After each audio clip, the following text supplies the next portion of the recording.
Такие незамерзающие ключи, впадающие в Алдан, и дали название небольшому уютному городу на юге Якутии – Тамоту, что в переводе с якутского и означает «незамерзающий».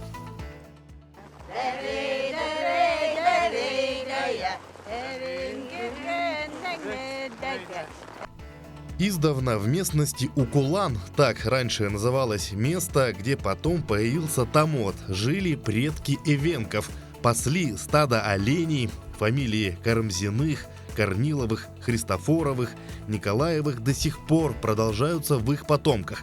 Свидетельством того, что местность эта была населена еще с глубокой древности, являются старинные находки, хранящиеся в музеях.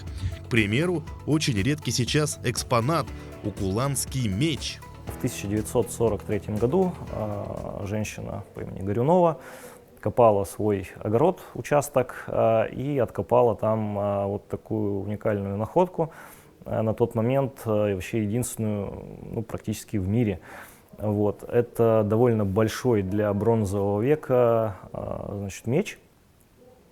По нашим меркам, наверное, кинжал, но тогда это меч был такой листовидной, очень красивой формы, с очень сложным навершием и рукоятью, который ученые отнесли к бронзовому веку Якутии. То есть где-то 2500–3 тысячи лет назад его, скорее всего, принесли на эту территорию, на реку Алдан, где в то время существовала так называемая усьмильская культура бронзового века. Правда, точно ученые не знают, здесь этот меч изготовили или принесли его откуда-то с юга. Знаменитый археолог Окладников высказал предположение, что меч этот относится к культуре все-таки Северного Китая, где впоследствии в Северном Китае, в Маньчжурии находили уже в 50-60-х годах подобные мечи, и по ним, значит, и датировку сделали, и они действительно похожи. А так, экспонат уникальный, очень красивый, как я уже сказал, для бронзового изделия, для бронзового века очень большой, где-то более 30 сантиметров, по-моему, в длину, с такими бронзовыми украшениями, накладками, плюс еще по исследованиям он был украшен березовым варом, то есть он такой золотисто-черный был. Все очень красиво, сейчас в нашем музее хранится. Но меч, он все-таки очень технологичный, очень сложный был в изготовлении, и поэтому достоверно нельзя сказать, здесь его изготовили или принесли откуда-то с юга. Возможно, с юга, но тогда это свидетельствует о больших каких-то торговых связях, существовавших в то время между Северным Китаем и Южной и Юго-Западной Якутией. А город Тамот появился на карте Якутии в середине 20-х годов прошлого столетия, и строительство города было прежде всего связано с промышленным освоением богатейших золотоносных месторождений Алданского района. Прабабушка, которая, Прасковья Николаевна, это. Которая пекла хлеб. Да, здесь же была русская печка. В 23-м году она пекла хлеб для этих старателей, для бригады. А это бабушка, их дочка, это мой отец. Первый деревянный дом в Тамоте был построен старателем Андреем Поминовым в 1923 году и до сих пор сохранился. В непролазной тайге, прокладывая просеку, и из этой же древесины сладил дом. С него и началась самая первая улица Тамота – улица Октябрьская. Сейчас в этом доме живет внучка старателя Надежда Хоменко и хочет, чтобы дом сохранился для истории. Дом этот построен по рассказам моей бабушки в 23-м году. Так как документы начали делать, только книга домовая на 50 каком-то году начали здесь все оформлять, сказали, что нельзя раньше, чем Тамот в 25-м году образовался. Сделали документы 25-го года дом. Прадед мой был в Бодайбо старателем, когда пошла эта волна на Алдан, и их там много, целая бригада приехала. Но они же сюда же они добирались по речке, они же Бодайбо, через Усть-Кут потом. И одно время, он там немножко поработал, потом в Тырканде поработал, а потом ему понравилось в Тамоте. И дом этот построен, он как... Ну, потом выйдем, вот огород, он прямо этот... Рубил этот лес и дом строил прямо вот тут же. Потом выковыр... Это уже мне дед писал, мой, который бабушкин, моей бабушкин муж. Незаурядному характеру, смелости и трудолюбию тех, кто осваивал в те трудные годы Южную Якутию и построил здесь город-сад, можно только позавидовать и восхищаться. Кстати, проект Томота родился всего за одну ночь. Его автором стал нарком финансов Якутии Алексей Семенов.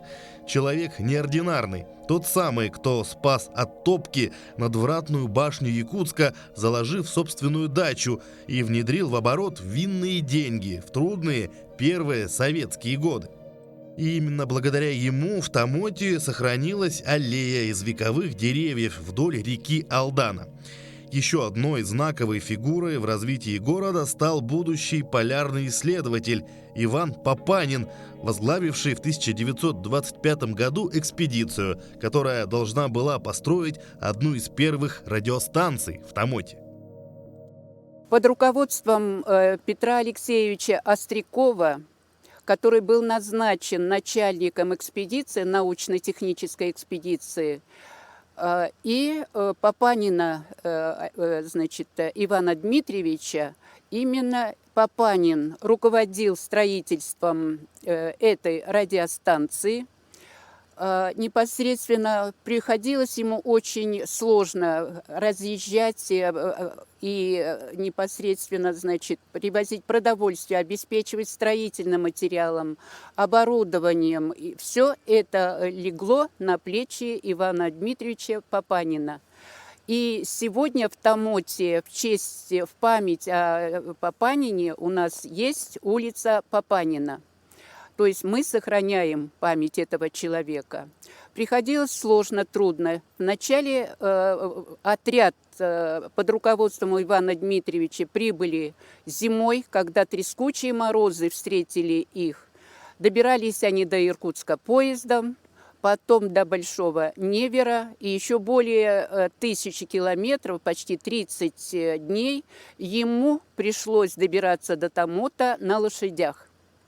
И вот зима, кругом тайга глухая. Начинают они именно с вырубки леса. Подготовить нужно было площадку для радиостанции, здание, общежитие было построено. Все это было построено досрочно, где-то в течение 1,5 лет.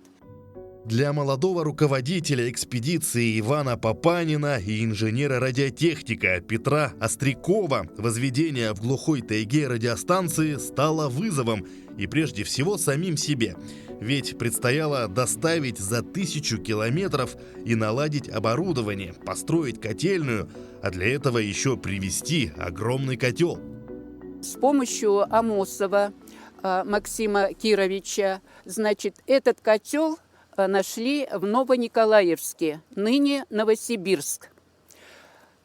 И этот котел был доставлен по линии до Якутска, а дальше проблема, эту махину нужно было доставить до Томота. И помог непосредственно, вновь здесь пришел на помощь Амосов Максим Кирович. Котел был доставлен, котельная заработала, и как раз теперь уже непосредственно приехал и Петр Алексеевич Остряков.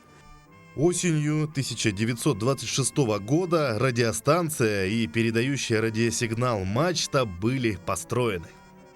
Центром зарождающейся золотодобывающей отрасли стал поселок Незаметный, будущий город Алдан. С началом промышленной добычи золота увеличилась потребность в обеспечении техникой, продовольствием и всем необходимым для жизнедеятельности, и для этого была построена Укуланская пристань, как самый удобный и дешевый маршрут доставки. Одновременно началось строительство Амуро-Якутской автомобильной магистрали. Тогда же геологи подтвердили наличие в этих местах залежей слюды флагопита. Первооткрывателем же месторождения, имеющего промышленные объемы, стал местный охотник Виктор Захаров. Случайно они добыли медведя в берлоге зимой, это было в октябре, по-моему, или в ноябре. И когда разделывали, то на шкуре появилась такая блестящая штука. Она очень сильно блестит, она такая структура у нее такая чешуйчатая.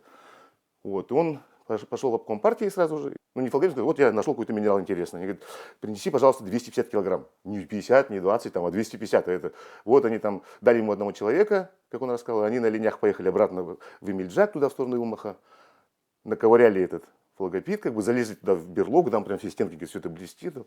И это, они достали этот нужный объем, привезли его, соответственно, в Томот, написали письмо в Москву, и сразу же приехали геологи.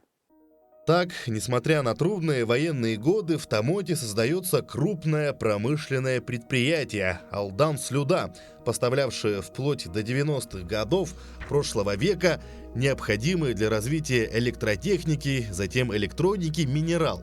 Благодаря именно этому предприятию рядом с Томотом выросли благоустроенные поселки, а сам город рос и хорошел. Об этом времени с теплотой вспоминают старожилы Томота. Мы приехали, тут вообще только по Укланской улице были домики такие небольшие стояли, ну, одноквартирные, по берегу. Тут все поля были, все поля, тут это пятилетка маленько уже тут работала, скотоводство было. Вот. А потом помаленьку я сейчас, конечно, расстроились, сейчас вообще левый угол там у нас богатый, домов таких понастроили. Здесь это улицы, тут ничего не было, ребята. Все тут пустой лес был, понимаешь. Вот такие дела. Раньше у нас велосипед был тут в Томоте, когда приехали. У кого-то первый велосипед появится по нему. Дай прокатиться, пацанами гонялись за этим велосипедом. Ну, а Томот сейчас изменился. Ну, куда еще лучше? Отопление вот провели, все, раньше уже ничего не было. И водичка, отопление, благоустроены дома. Почти у всех уже тут даже и по улицам вот стали. А раньше все, эти вот домики были, все, печное отопление. Улучшится в хорошую сторону. Там сейчас вон многоквартирные дома строят, там и газ проводят, и все. Прекрасно, я не знаю. Сейчас людям легче жить 100 раз. Нам трудно было тот раз. Мы все пилой дрова пилили. Еще одним предприятием, оставившим след в истории города, была экспедиция «Приленск-геология», которая вела разведку редкоземельных элементов. Усилиями геолога-разведчиков был построен поселок Алексеевск, который ныне в составе города Томота. Якутия стала моей родиной. Надышалась и туманом, и снегами. При сложившихся обстоятельствах в октябре 22 года переехала в Новосибирск. Переезд – это как будто тебе перерезали пуповину. Но память – это ценный капитал, в ней каждая крупица обозначена. Мы были все друг другу предназначены. Сейчас кажется, что самое синее небо – это в Якутии. И самые прозрачные реки, и сопки, и тайга. Мой любимый праздник – День геолога. Он отмечается в первое воскресенье апреля. Забываются мозоли и мошка. Забывается усталость от маршрутов. Просыпается весной в душе тоска. Хочется, как прежде почему-то, жить в палатке, на дожди ворчать, радоваться гулу вертолета, крепким сном на жестких нарах спать и любить свою тяжелую работу. Что осталось? Груз воспоминаний, лица дорогие с фотографией, боль разлук и горечь расставаний, пожелания в виде эпитафии, благодарность Богу, что пришлось с удивительным народом повстречаться, что апрелю снова удалось в мир таежный, в мое сердце постучаться. Итак, каждый, кто когда-либо жил и работал в Томоте, увозит с собой и хранит годами в сердце незамерзающий кусочек памяти и счастья.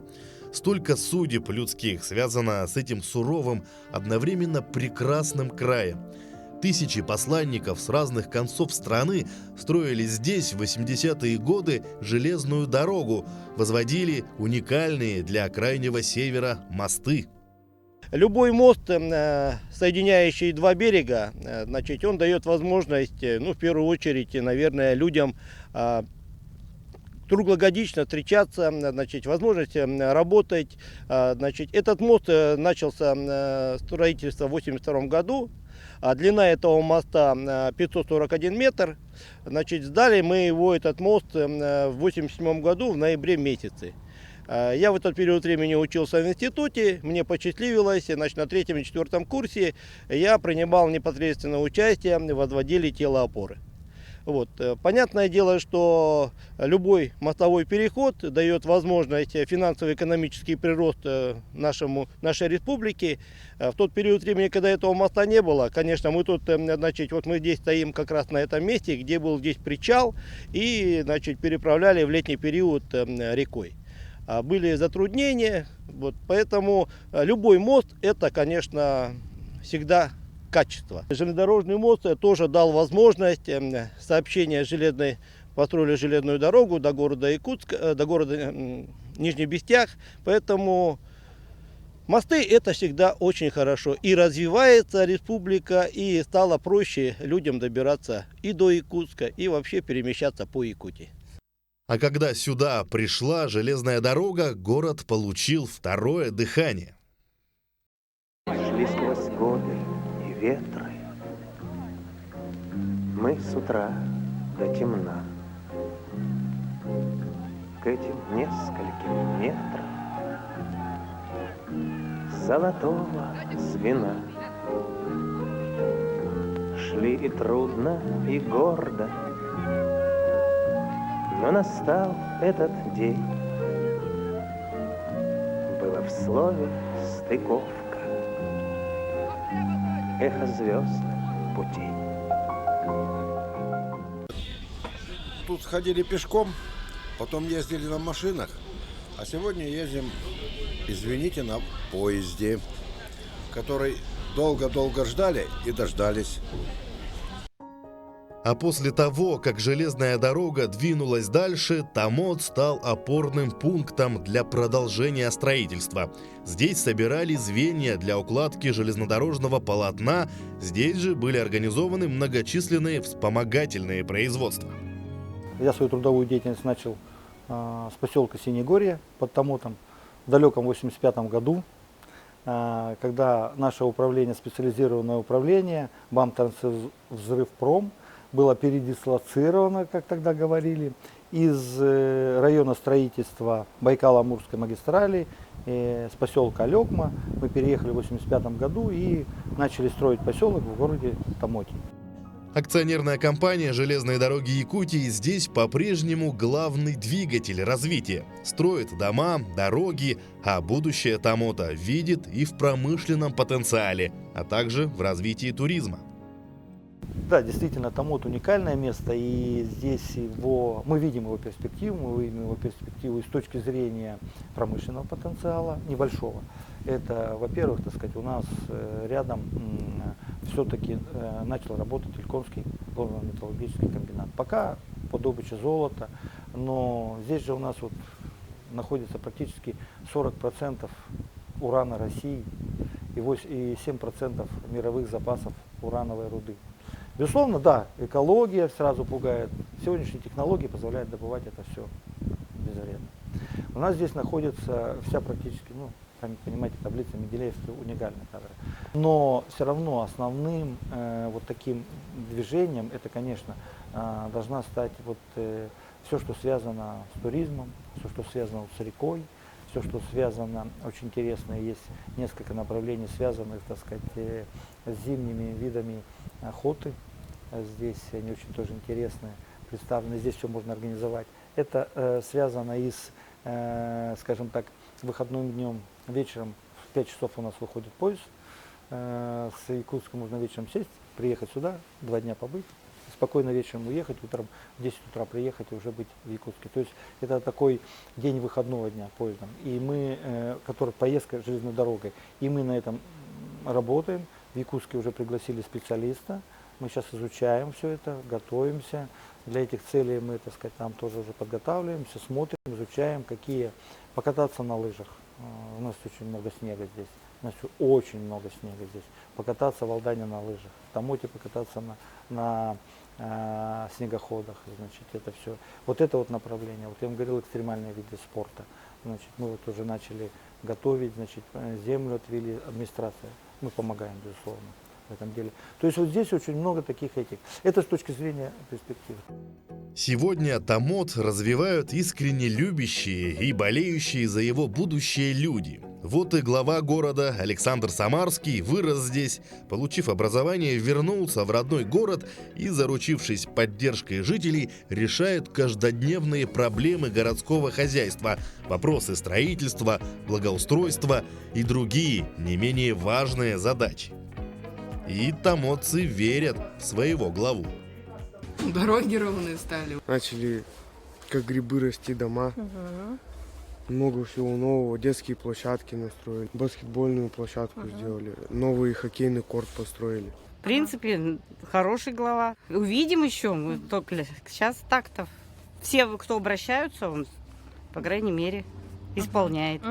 Не отказывает никому. Вообще прекрасный человек. Вообще. Во всех отношениях. И поговорить может, и по любому вопросу можно подойти к нему. Мы очень довольны. Будучи человеком, увлеченным экстремальными видами спорта, Александр Самарский старается привлечь в спорт детей и подростков. У нас есть планы такие достаточно хорошие, чтобы завлекать молодежь современным, таким чем-то новым. У нас есть секции хоккей, да, вот мы сейчас организовали приобретением новой формы. Когда вот только встал на должность, я пришел на соревнования по хоккею между юношескими командами. И я смотрю, с одного населенного муниципалитета приехали ребята, все с иголочки, со второго. И я потом посмотрел на нас, было горько, да. Мы занялись этим вопросом, мы переговорили с АК ЖДЕ, попросили помочь, они нам приобрели форму, сейчас соревнования были, прям, любо-дорого посмотреть, да. Также и самбо у нас, вольная борьба, тоже постоянно поддерживаем. Вот у нас по вольной борьбе тренер берет ребятишек, едут куда-то на соревнования, всем, чем надо, помогаем, никогда не отказываем. Но это у нас спорт, да, к примеру. Есть у нас такое вот лито, формирование литературное. Вот я их просто увидел, где-то один раз выступили у нас. Мне настолько это понравилось, я пришел, говорю, я хочу помогать. Давайте помогать. Чем помочь? Вот надо так-то, так-то. И вот сейчас вот ребятишки приобрели себе костюмы, да. Мы совместно с индивидуальными предпринимателями отправили в Якутск. То есть все вот эти движения, которые у нас направлены на детей, вот даже кузни, да, я тоже подошел, говорю, давай делать, потому что это у нас связано с ребятишками. Все это вот именно в первую очередь, чтобы потом это было интересно. Вот у меня у самого двое детей, у меня дочь 17 лет, Даша, сыну 12, Павел. И я вот их слушаю, сейчас получается, что среди молодежи такое выражение, что модным, умным быть модно. Вот это стало таким вот, как сказать, основным направлением для меня. То есть вот это вот надо обязательно поддержать. Умным быть модно, здоровым быть модно. Для игр и отдыха тоже создаются условия. Благодаря федеральной программе в городе реконструирован оздоровительный парк. Появилась аллея детства. Вот написано, парк Адамурский. У вас что было? У нас яблоня зимняя. Мы очень рады, что парк открылся, куда можно привезти детей. Мы вот живем на том берегу, так что очень хорошие, что развлекательные, есть спортивные. Я родился и живу в Томоте. Как бы мое детство здесь прошло, и парк даже в детстве тут устраивали все мероприятия. Мощная структура тоже. Очень приятно, что это все возрождается, и что нашим детям у них будут такие же воспоминания, и будет куда сходить. Конечно же, парк будет это притяжение всего населения. Так как это первый парк, я думаю, что он не только детям, он и старшему поколению для прогулки в живописном месте расположен. так и мы надеемся, что и молодожены его облюбуют, и некоторые вот праздничные мероприятия, в том числе частного характера, в том числе городского, они будут проходить в этом парке. Любить свою малую родину и, если надо, защищать ее учат здесь с детства. Патриотическое воспитание – далеко не громкие слова.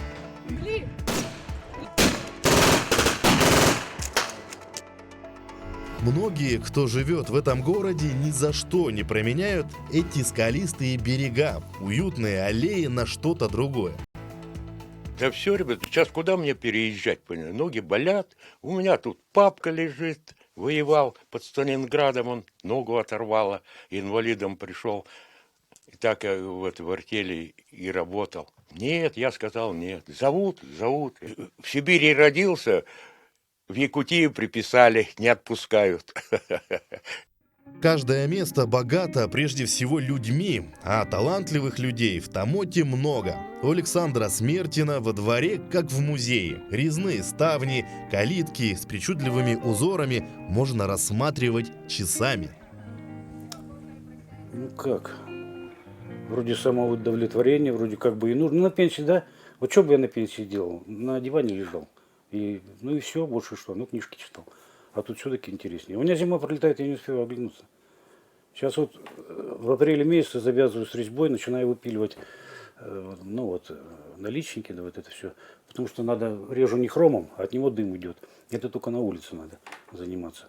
Ну и все, до апреля, до конца мая выпиливаю, а там уже другие идут, там огороды. Там стройка какая-нибудь, то еще что-нибудь. По всей видимости, самобытный талант мастера подпитывает неописуемой красоты природа здешних мест.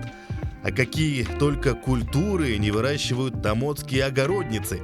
Щедрая природа и мягкий по сравнению с северной и центральной Якутией климат дает возможность выращивать здесь практически все. Друзья, обратите внимание вот на эту интересную грядку, на которой растет все на свете. Начиная от картошки и заканчивая экзотическими цветами.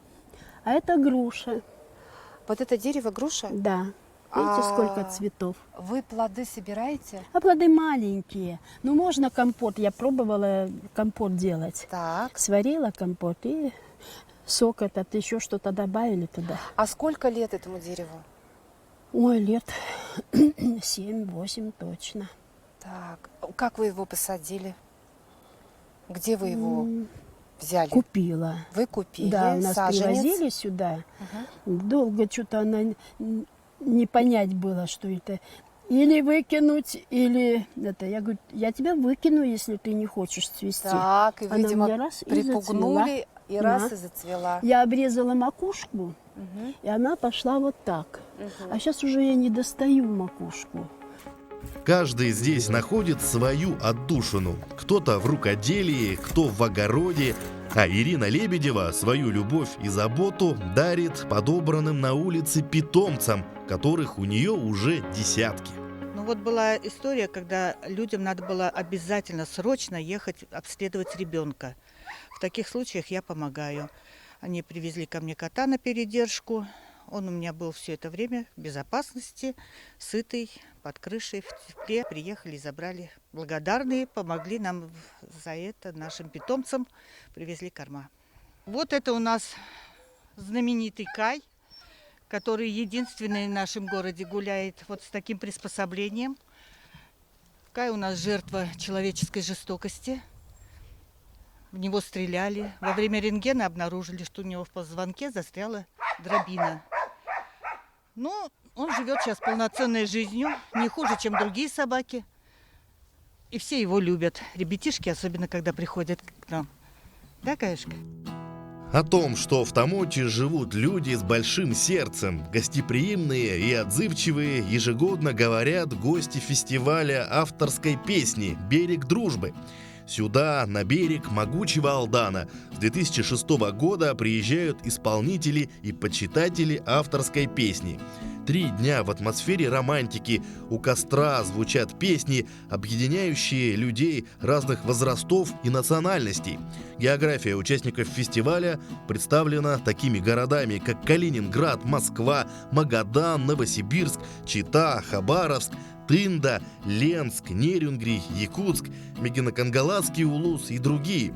Фестиваль имеет статус республиканского мероприятия, но сплачивает неравнодушных людей со всей страны.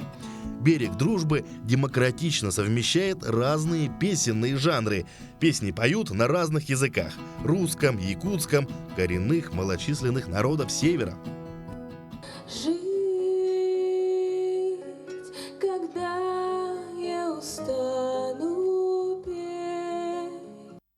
Сохранение традиций народов – одна из главных и важных задач страны. Каждый из нас хочет, чтобы дети унаследовали все лучшее. Именно через изучение прошлого, следование наказам старших, формируется нравственность новых поколений.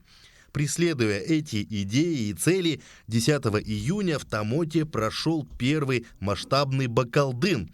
Бакалдын – это не только праздник встречи, но и возрождение обычаев и ритуалов эвенков. Удивительно, обряды имеют какую-то невиданную силу. Они действительно дают воодушевление, ощущение расслабленности, свежесть мыслей, прибавление новых сил и любовь к жизни. У меня просто замечательное настроение, я очень рада здесь присутствовать и всех видеть. Я узнала о празднике из социальных сетей, раскидывали по группам города Томот. Я заинтересовалась и решила прийти посмотреть. Я впервые увидела выставку эвенкийских промыслов, одежды и поделок. Все с радостью приехали праздновать. Нынче впервые в вот таком масштабе с помощью НВК они нам помогают. Председатель Совета коренных малочисленных народов, мы с ней очень сильно тесно взаимодействуем. И она сказала, что я верю, что у нас город станет цветущим садом. И мне просто нельзя ее подвести. Город – это прежде всего его жители с открытой душой, добрым и смелым сердцем, отзывчивые, трудолюбивые, талантливые. Томот хранят и развивают люди. Каждый из вас – маленькие частички, которые, переплетаясь судьбами, своим ежедневным счастьем, как единый ритм, словно сердце, дают жизнь незамерзающему Тамоту. Здесь очень хорошо, уютно и вообще вот спокойствие, тишина. Мы как сказать, в курортной зоне живем. Никакого курорта, ничего не надо. Речка рядом, лето, жара, вообще отлично. Здесь спокойно и родное, здесь родились и здесь выросли. Я здесь родился, вырос, была возможность остаться в других регионах нашей необъятной родины. Почему-то родина есть родина, и мне нравится здесь. Надо здесь что-то делать, стараться, чтобы наш город стал только лучше, красивше. Потому что за нас это никто не сделает, вероятнее всего так. Сначала я приехала сюда с ребенком, теперь живу здесь 40 лет. Потом я уехала и снова сейчас вернулась в прошлом году. А почему вернулись? Томот. Тянет? Север не отпускает. Приехала в Томот в 1983 году, и вот уже 40 лет я живу, любуюсь своим Томотом. Зеленый, красивый, река прекрасная, место отдыха всех томотцев. Очень много здесь родных, близких, дорогих мне людей, родителей моих, учеников моих, которым я приношу большую благодарность за все то, что связывает нас с вами и с учениками, с родителями, за ту помощь, которую они в данной ситуации мне оказали и оказывают. Видимо, все-таки прирастает душой, сердцем тех людей, которые многие годы прожили в нашем Томоте, потому что это малая родина, пусть я здесь не родилась, но здесь выросли мои дети, здесь мы обжились. 40 лет прожить в Томоте – это многое значит. Поэтому я, например, прикипела душой, сердцем к к нашему зеленому Тамоту. Я приехал из Дальнего Востока, города Хабаровска, и я приехал сюда работать, стройотрядами молодежи. И мне город Томот очень нравится на самом деле. Тут красиво, крайне необычно, но очень красиво, особенно вечерние виды. Я любуюсь природой здесь и думаю, такая красота на каждый день – это слишком приторно. Нужно ее как-то урегулировать. У меня здесь родные, здесь очень красивая природа. Тянет сюда. В любом случае, пока мама здесь, буду сюда приезжать. Это тихое место, добрые люди. Начинают застраиваться, хоть стал похож на город. Что еще сказать? Само место по себе красивое, где можно красивый пейзаж заметить, где можно на речку сходить искупаться. Природная зона. Я люблю Томот за то, что он такой небольшой и тихий в то же время, как остальные города. Потому что в остальных городах много шума, гамма. Допустим, ночью много кто слушает громко музыку и нарушает. А в нашем Томоте тихо и есть где отдохнуть. Я очень люблю город Томот. Я в нем выросла. Мне очень нравится природа, экология. Она гораздо лучше в небольшом городе, в нашем Томоте, чем в больших городах. Я люблю Томот за красивые места, куда можно съездить отдохнуть. Хотелось бы пожелать своему городу процветания, развития, и, конечно же, хорошего будущего.